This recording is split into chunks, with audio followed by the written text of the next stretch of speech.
Thank you so much for that lovely introduction. Very warm, really warm welcome to all of you present here. To quickly start off with the first question, Richa. YourDOST has made a significant impact on mental health. Can you share the story of how you conceptualized the platform and the challenges you faced in bringing mental well-being to the forefront in India? Thank you, Aditya, for that. Hi, everyone. Hi. Yay. So, I'm Richa. Very excited and very grateful to be here. So, looking forward to this discussion. So, our journey of YourDOST officially started 9 years back, unofficially started almost 15-16 years back. When I was in college, I studied at IIT Guwahati, and when I was in college, I lost a friend of mine to suicide because somewhere she thought maybe she would not get a good placement. Much before any company, even I remember Anupriya talking about it, any company had come to campus. I'm talking about 2008. Right? She thought about it and she took that step. At that age of 18, 19, we saw her. We experienced that. I think I started questioning myself, what is that I could have done differently to maybe save her? That's been the trigger. That's how the journey started. I started working. I worked for a startup. I worked for a large organization. I worked in India. I worked in Germany. I worked in US, and I could see people around me going through tough times.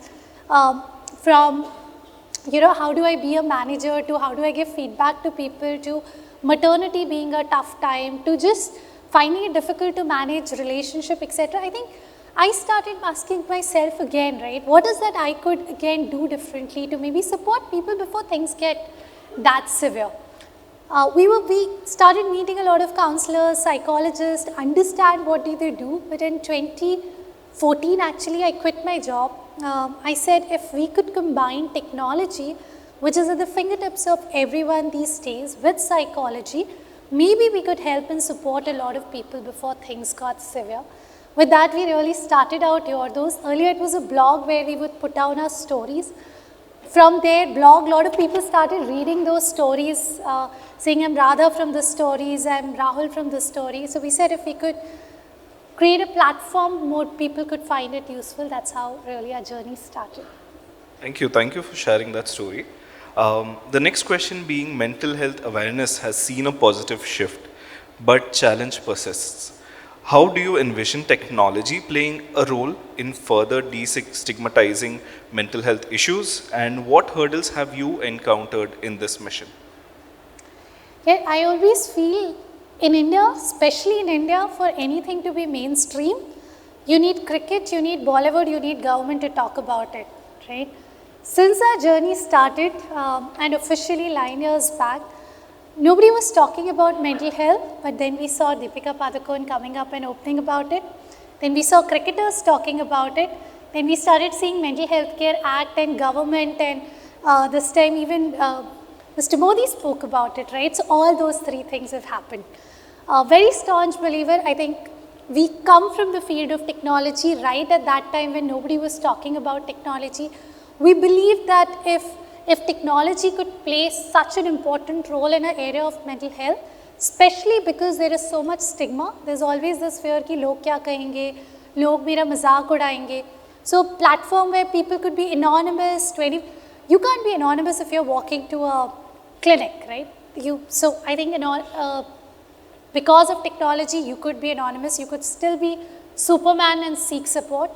I think interestingly what we are seeing is a lot of people say that expressing myself over chat, especially the new generation, is much easier.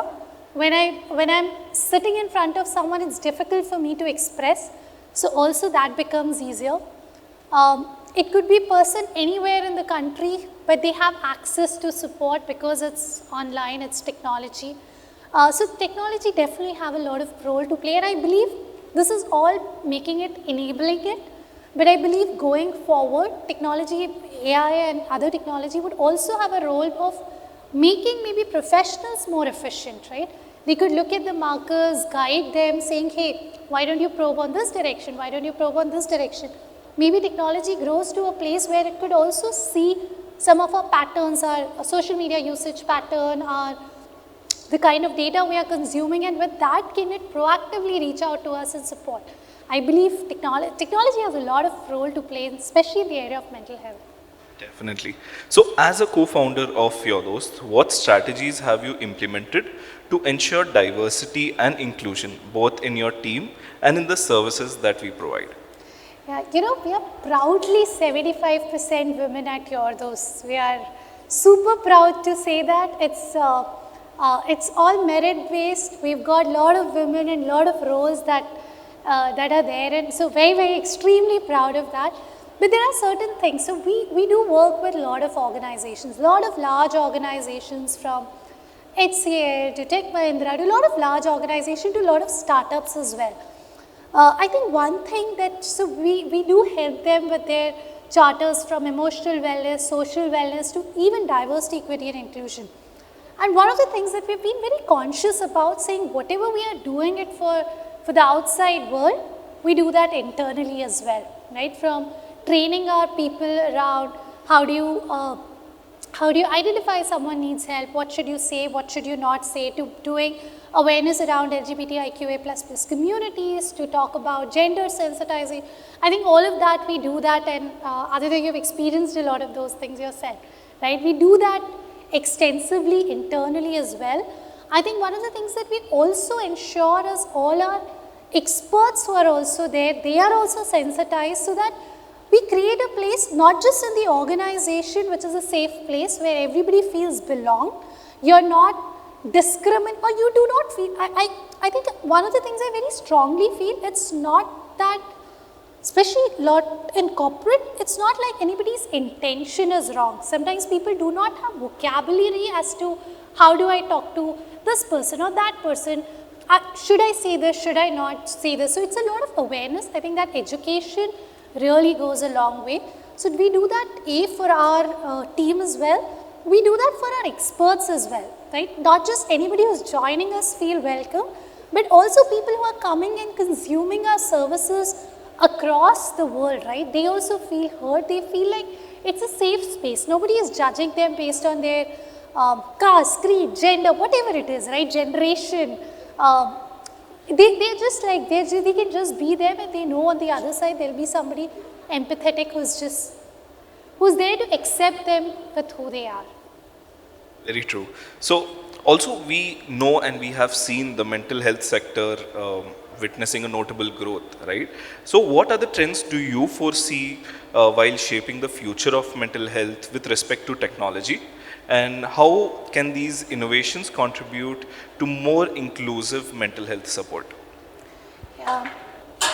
I think a couple of things that I see, right? Like I said, one is on the awareness side, one is on the enabling side. So technology enables it. It could be access 24/7 access is possible because of technology. You could be anonymous because of technology. Accessibility is there because of technology. You could chat and express better, or whatever is your medium, right? Video, telephonic, chat, face to face, all of that can happen because of technology.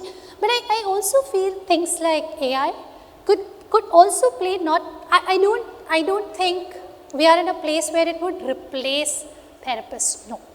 But it could help and enable the therapists, enable the mental health providers to be more efficient, right? From seeing sentiment analysis to markers, etc., so that it could also play a big role in following up and ensuring that a good care is provided to the individual. I also feel with the way devices are, I believe hardware also, it's not so accessible. Like you could put a thermometer and say, bukhar hai ki nahi hai, right?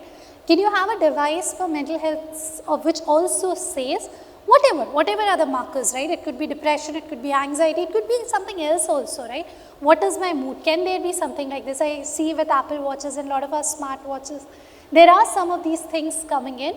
I believe that once it becomes more affordable, it becomes more reliable, it would become more measurable as well, right? It's not just because I think so, my therapist thinks so, we feel this way. No, there is like thermometer dala, I know जब मैं छोटी थी तो मैं mummy को हमेशा बोलती थी मम्मी बुखार है मुझे स्कूल नहीं जाना right and I just can't get away with this she will put thermometer and she will be like है या नहीं है तो जाना है तो घर में रुक जाओ right. Similarly, I believe like we would have devices also which would come in soon, which would be affordable, accessible. I also feel like I was saying that technology which is more proactive in nature, where which sort of looks at our trends and sort of reaches out saying, hey, you know what, this needs to be improved, this needs to be made better. We all have these screen times in our phone which keeps saying usage बढ़ गया है, control the usage. Maybe something on those lines which looks across data and says, okay, you might be going in that direction. Maybe you're in the same room, you've been in the same room, you're reading everything about relationships or something, right? And it reaches out saying, hey, why don't you do this? This would help you and things on those lines. So I believe that technology also would move in that direction very Right. soon. So, as a leader in mental health, how do you balance the ethical considerations of leveraging the technology for mental well being, and what role does data privacy and security play as well? I think, it's probably the data that people are sharing is more important than, or it's as sensitive as they would be sharing with their bank, right? It's literally their emotions and feelings and what's happening in their life that they are sharing in these platforms like ours or other platforms. So data privacy is the crux of everything, right? That can't be taken lightly. Security, privacy has to be the paramount of all the mental health services, platforms, technologies that we create. So very important. I think at YourDOST also right from the beginning we've tried from making sure our databases are secure, it's all encrypted, no personal details are shared even with the counselors themselves, from GDPR compliant, ISO compliant, HIPAA compliant, and those things are very, very critical to be there in this space. So, if YourDOST were a superhero, what would it be its special power, and which mental health challenge would it defeat first? Also, if you could have a superpower for just one day, what could that be? I don't know, like Anukrita was saying, right? I think she showed that chariot. I don't know how many of you read Gita. Does anybody read Gita here? You do, right? I think if YourDOST had a superpower, it would be Krishna. And what the superpowers it would have would be being empathetic, being a great listener. Just in my last class, something my Guruji said which hit me. He was like, imagine if you have to teach someone who did something really horrible, right? What would you want to do? Will you want to do like, ye kiya tumne, immediately this is a response to it. You did something bad, like I would slap you and this is the response to it, right? And just look at it from a different perspective. If you were the mother or the father, is this the same approach you will take towards your child? Child might have done something wrong right now. Will you like just hit him, whack him, do everything wrong and say this is a lesson you need to learn, or will you be empathetic? Will you want him to realize from their own perspective what they did wrong, right? Would you educate them? So I think that empathy, that being kind-hearted, everything that was being shown a little bit earlier, I think that would be the superpower, right? And the character, I don't think it's a character, but if I could relate to it, it would be Sri Krishna and somebody. Nice talking like about Gita. Maybe the other top books or podcasts which you would recommend for maintaining mental well-being? Anything that you guys watch, you would recommend something? Women Lab? I can't hear.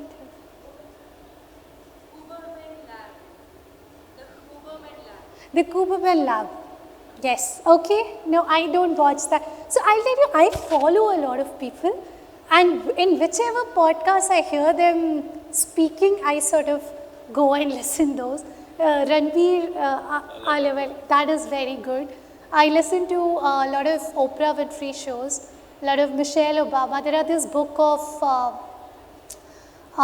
I don't know how many of you have read Tuesdays with Mori. It's a beautiful book. It's a short read. It's a 200-page chotu si book. Read that. That's very nice. It talks about a lot of philosophies. A lot of books like Catalyst, books of Gaur Gopal Das, Sri Gaur Gopal. His books are very, very good. The Power of Subconscious Mind. I think some of those books I would definitely recommend. Right. And coming to the last question, most memorable piece of advice that you've received about entrepreneurship? Yeah, like I said, right, 9 years, it's been 16 years working on this problem. I think somebody told me, and I think I tell it to everybody that I meet, entrepreneurship is not a sprint. It's not a 1 day, 2 day, 5 day, a year thing. It is a marathon, right? So it's very, very important that you cultivate the right mindset. And I don't think it's just about entrepreneurship. It is about probably everything in life as well, right? Cultivating your mind is your own responsibility. Nobody else should or will do it for you. Also, somebody sees things that are important, especially I remember when I started as an entrepreneur, my parents were like, "Kya kar rahe ho tum? You're leaving your job, a high paying job, koi shaadi bhi nahi karega tumse," right? One way of, lot of people would just rebel and say, "Samajh mein nahi aata, I'm going, I'll do this, I'll do that." I always believe people which are important to me, it is also my responsibility to take them along. Same goes in the organizations as well. I know I've told a lot of people in the organization that, hey, whenever you're coming, if your mom is traveling, get her along, we'll meet mother, father, children, grandparents, we've met all of them. But I think it's very important to create that tribe, create that village, because it's not a 1 day, 2 day thing. Only when you're with that right company everywhere, you will progress, you will do things that you sort of, it's a collective dream, right? It's not just your dream. I know, just speaking right now, I have a son which is 10-month old, right? It has been a hard time. But the fact that there is a great village back at home taking care, where we have got my mother-in-law is there, I have a help at home is there, father who is very, very, takes care of him very well. I know, I can go, except feeding, which nobody can replace, everything else can be outsourced and probably they'll do a better job than me. So I think create your own village is also something that somebody told me very early on. I'm pretty sure after meetings and conferences could be a very hectic day for you, right? So what's your go-to relaxation technique or activity to unwind the day after all of these? It has changed now. It has become my son to be that. Ajik, yesterday it was so great. He started saying mama, mama, mama, mama, and I'm like super happy for so many days together. But it's playing with Rudra. Rudra is my son. I like to read. I like to swim a little bit. Summer आ गया, बड़ा ही अच्छा लगता है पानी में जाके. मैं तो उसको भी साथ में ले जाती हूँ कि we have little bit time. You also see water. So that swimming pool which is this size, we all go in there. I take my mother-in-law also, my father-in-law also. Everybody will sit around him. I think a lot of walk. I like doing walks, morning walk, exercise, yoga. Those have been the things always. So those are some things that. Thank you so much for that, Richa. It was lovely having this conversation with you. Thank you so much. The floor is open for questions if anyone has. Okay. Hi, Richa. I don't know if you remember me, but then I think when you started YourDOST, I was back in 2015. I had joined in to work there, and I think that was one of the most inclusive platforms I had worked in around at that time. It was a great experience. Thank you, and so proud of everything you're doing. And I just saw your post on LinkedIn, so congratulations on the White House also calling you. Thank you. Right. The question I had was, you've been using tech since even before tech was a part of mental health, right? What are the challenges you are anticipating now that the tech has grown so much and it's so advanced for mental health? We know how it can benefit, but what is the challenges or the downside that also that you see? I feel like making sure that it is used in the right way, right? I hear people saying it can replace therapy. I don't believe, at least not at the stage it is right now. While it's great that tech has grown that much, but I think so has grown our responsibility to make sure that we use it in the right way, right? So data protection, data privacy, making sure, again, it's not, it cannot, at least in the mental health field, I don't think right now it's in a space where it replaces human beings. So how do we look at us as an assistance or a support rather than even thinking that it would replace? Because a lot of the people who actually reach out say that, you know what, I've been feeling lonely, right? And if you tell them, hey, why don't you talk? We spend 50% of our time convincing people that people on the other side are real humans and not bots. So I feel like that is something and I believe maybe at some point it would become a place where it's 20% tech and 80% human, but I believe at the time it is right now, it is probably 95-98% human. That is what that is required. Thank you. Thank you so much. Hi Richa. 2017, Mental Health Week in October. I've attended one of the offline initiatives by YourDOST because it was open for all, not like a B2B thing. I can't hear very clearly. Am I audible now? Haan. Okay. Hi Richa, my name is Harneet. 2017, October Mental Health Week. I've attended one of your offline sessions, Circle, which was not so common. Yes. Yeah. So I have made some friends that day because I went alone and they're still in touch. Wow. Because we share the same empathy cause, you know. Yes. So thank you for that. I miss that from YourDOST. I have wrote to many of your people on LinkedIn, in fact. Maybe because we all are swamped with so much of social media, I've not got response. So this is more like a nudge, like We bring should do that that, back. yeah. Would love to volunteer if you need some extra hands, so that's there. And you touch base on a point, I think it's an extension of what you guys already discussed. Like these days, the generation wants more convenience, like on chat and all discussion. They're more comfortable there. But then also we are hearing a lot more for that generation and our generation, social media fatigue, right? And I see a lot of initiatives like Live, Love, Love, yours and others, right? Mostly are online. And post-COVID, we really want to have that offline connect, especially people who have come out of their hometowns, working, maybe living alone, not having a village to support them here in our Cosmo cities. You know, how do you see that, and how does those plans to, you know, address that? Honestly, even when we started, I don't think online is a replacement of offline. I think both of them needs to work together. Online for maybe mild and moderate, and also for people who are not coming out, it allows them to open very quickly. But there are people who would still prefer face-to-face, right? And that should be there. It can't be like this versus that. I think it's this and that together that moves ahead. So we work now with 500 odd organizations across the country, and whenever they say, you know what, we have somebody here, why do we need online? I don't think they are replacement of each other. They need to come together. And like you very well said, right, events like those, we do Power Circle, the blindfolded conversation, you remember it. Thank you for that, from 7 years back. In fact, there is somebody who joined us just recently, and she also said she was part of that cohort and she ended up writing to us again and joining us. But when we work with these organizations now, a lot of organizations, colleges, corporate, I think the lens that we take is mental health is fun, it is engaging, it is an everyday thing, right? It's not just for people who might be stressed or depressed or maybe going through, it's a spectrum, right? Maybe I give you an example. Think of us as a pressure cooker. We are on a flame, right? And that flame could be external environment. In house we can control, but in life we cannot. If there's too much of pressure, it will burst, right? So that whistle helps us in releasing that pressure. So things like talking to friends, talking to family, talking to a therapist is that way of releasing pressure.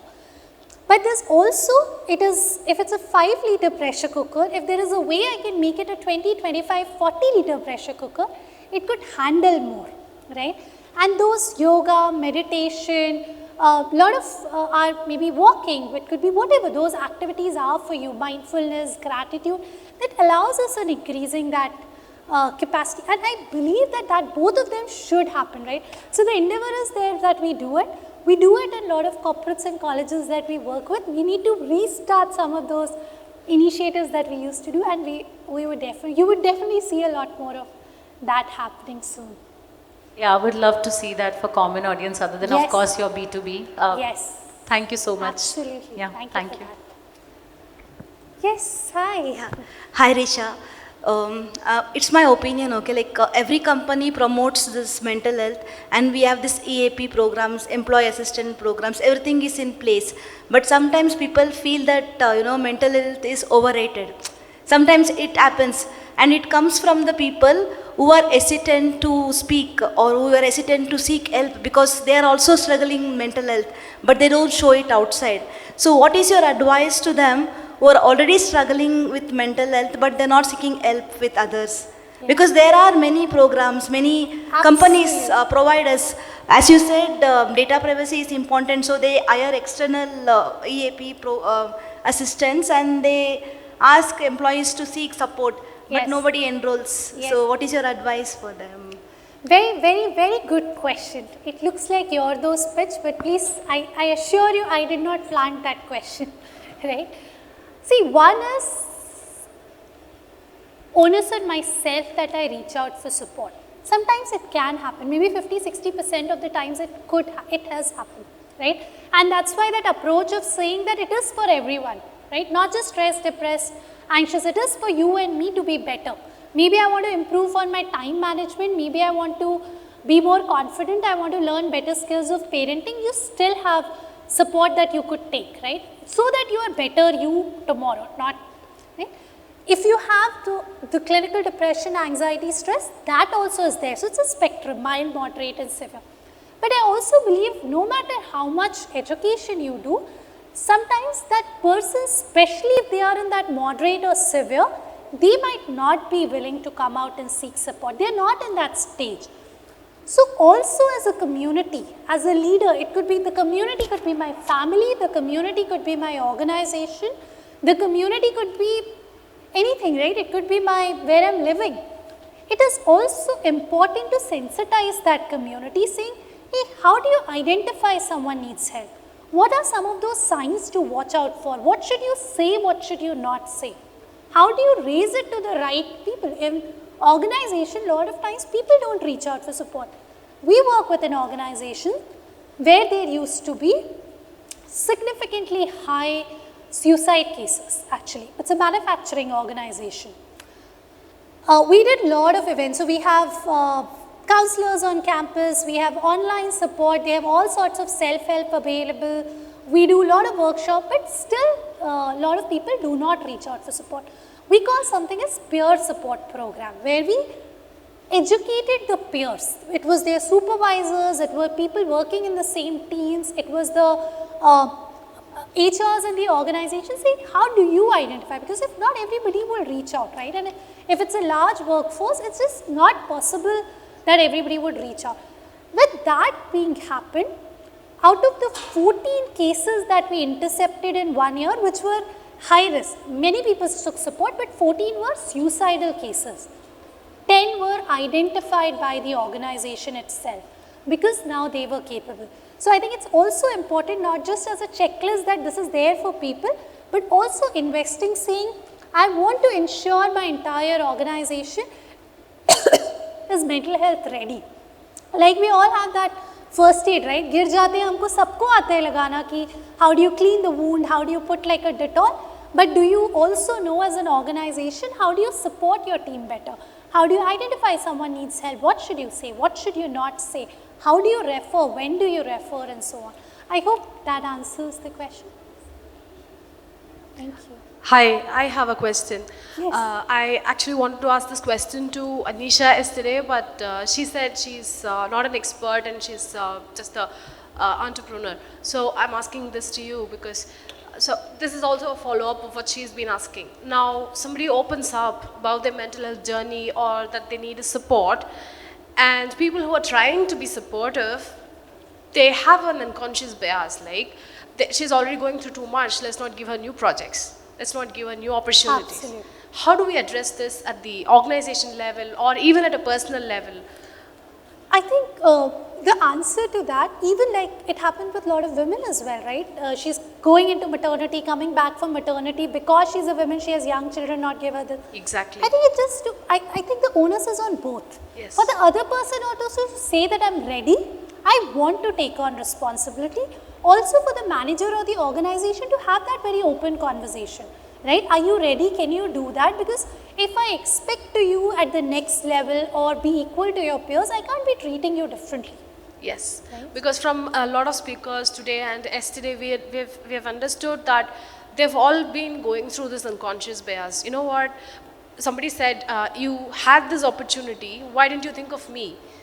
That's how unconscious bias starts with. And Yeah. this kind of would give that fear when people want to open up. Yeah, yeah. We of course want to keep working, keep performing, keep doing everything, plus take care of mental health journey. Right. So that's why the question, but thank you so much So for the maybe answer. having that honest conversation. See, this is stopping me, right? Because I have to be fair to the entire organization as well. And even if that person thinks this is important, I remember we do this wow talk shows where we invite women and have. We had a helicopter pilot who last week she was like, nobody will give me offshore duty. Offshore duty is where they would fly the Yeah. helicopter Yeah. middle of the ocean in Yeah. the rig. They're like being a woman, they'll be like, तुम घर नहीं पहुंचोगी, हम ये वाला काम नहीं देंगे. She's like, what I did was I would just go and say, I am interested, just try me out. Right? Yeah. So I think both ways that onus. Sure. Thank you so Thank much you. for answering. I think we have taken a lot of time. Okay, thank you so much, guys.